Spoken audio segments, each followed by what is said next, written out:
Hello, everybody, and welcome to the Season 1 finale of Relax, si Lord at ang mga Santo ang bahala sa atin.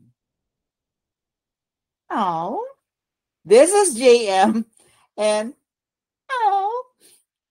we are now on our finale episode for Season 1 of this podcast show. Napapaawa ko kasi dahil season finale na. And bukas, simula na ng panibagong season ng ating podcast show. Thus, our season 1 ends with this 54th episode.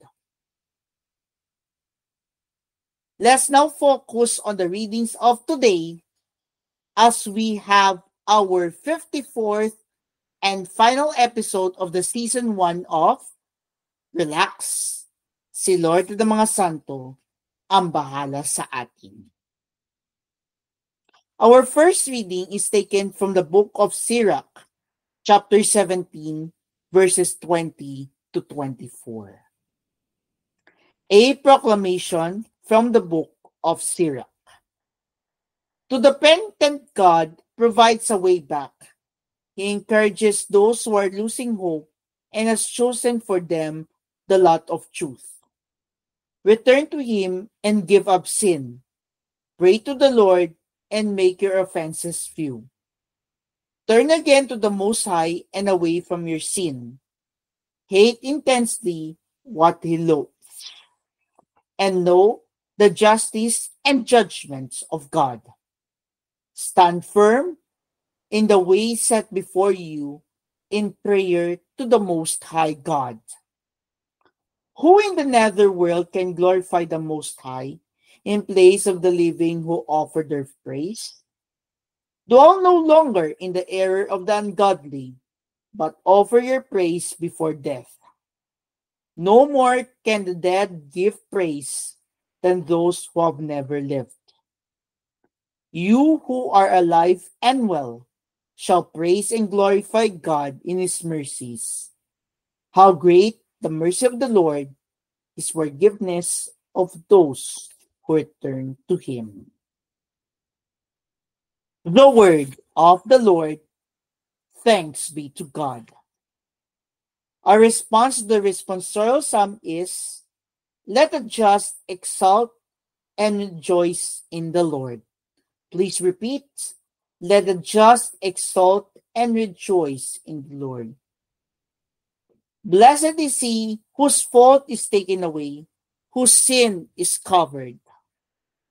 Blessed the man to whom the Lord imputes not guilt, in whose spirit there is no guile. Response, let the just exalt and rejoice in the Lord. Then I acknowledged my sin to you, my guilt I covered not. I said, I confess my faults to the Lord, and you took away the guilt of my sin. Response, let the just exalt and rejoice in the Lord. For this shall every faithful man pray to you in time of stress. Though deep waters overflow, they shall not reach him. Response, let the just exalt and rejoice in the Lord. You are my shelter. From distress, you will preserve me. With glad cries of freedom, you will ring me round. Response, let the just exalt and rejoice in the Lord. Alleluia, alleluia. Jesus Christ became poor, although he was rich, so that by his poverty you might become rich. Alleluia, alleluia.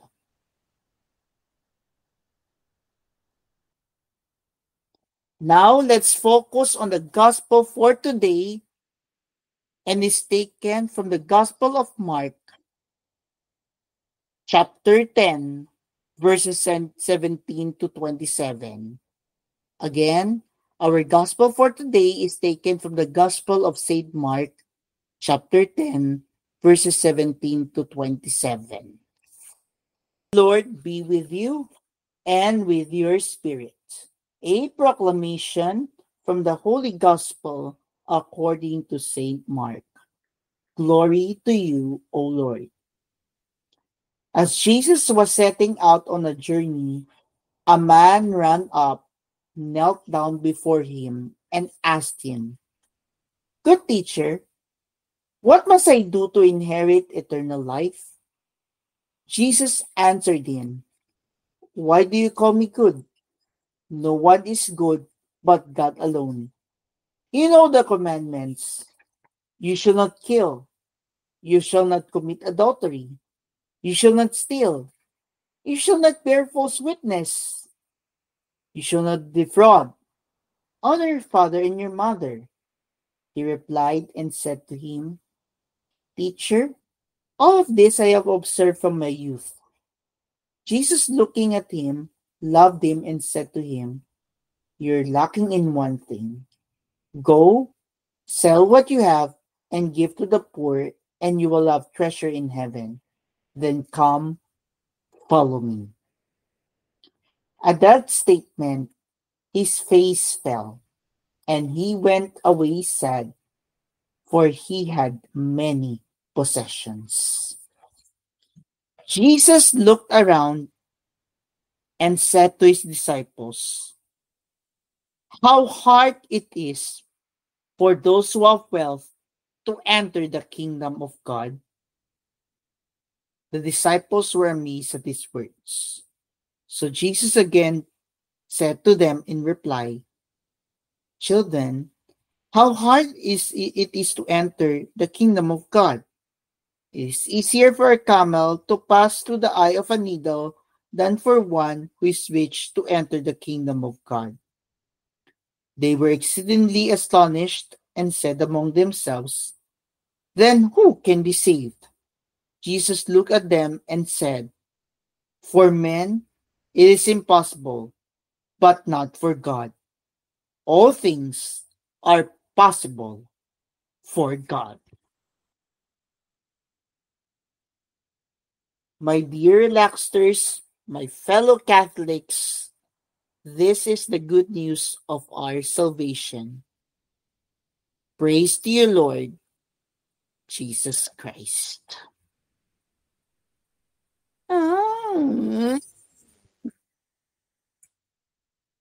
Season finale na ng season 1 ng Relax. Si Lord ng mga santo ang bahala sa atin. At tumama pa sa pinakang gospel ngayong araw na ito na about the commandments.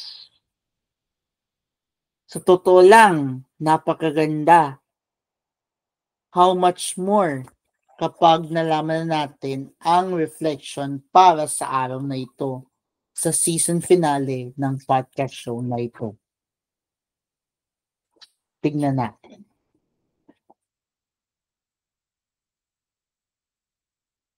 Sa mga tuntunin ng rasyo ng average, nakita na pinakamayamang 10% ng populasyon sa pinakamahirap na 10%, ang Pilipinas, populasyon noong Mayo 2020 hanggang PSA 2021, 135,035,000 ay nagbunga na markang 15.5.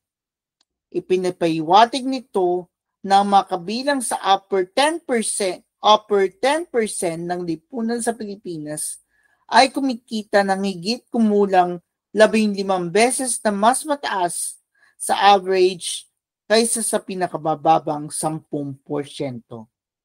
Yan ay ayon sa research ng UNDP 2021. Sinabi ni Jesus, mas madali pa para sa kamelyo ang lumusot sa butas ng karayom kaysa pumasok ang isang mayaman sa kaharian ng Diyos.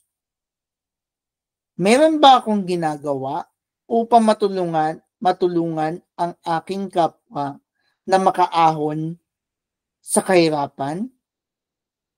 Sa personal o sa antas ng organisasyon, gumagawa tayo ng pagbabago sa buhay ng ating maliliit na kapatid. Maaari nating suportahan ang mga programang panlipunan ng ating simbahan tulad ng scholarship, livelihood, at iba pa. Let's pray for a better season 2 of Relax. Si Lord ng mga Santo ang bahala sa atin as we conclude our season 1 with this prayer. Let's all pray in the name of the Father and of the Son and of the Holy Spirit.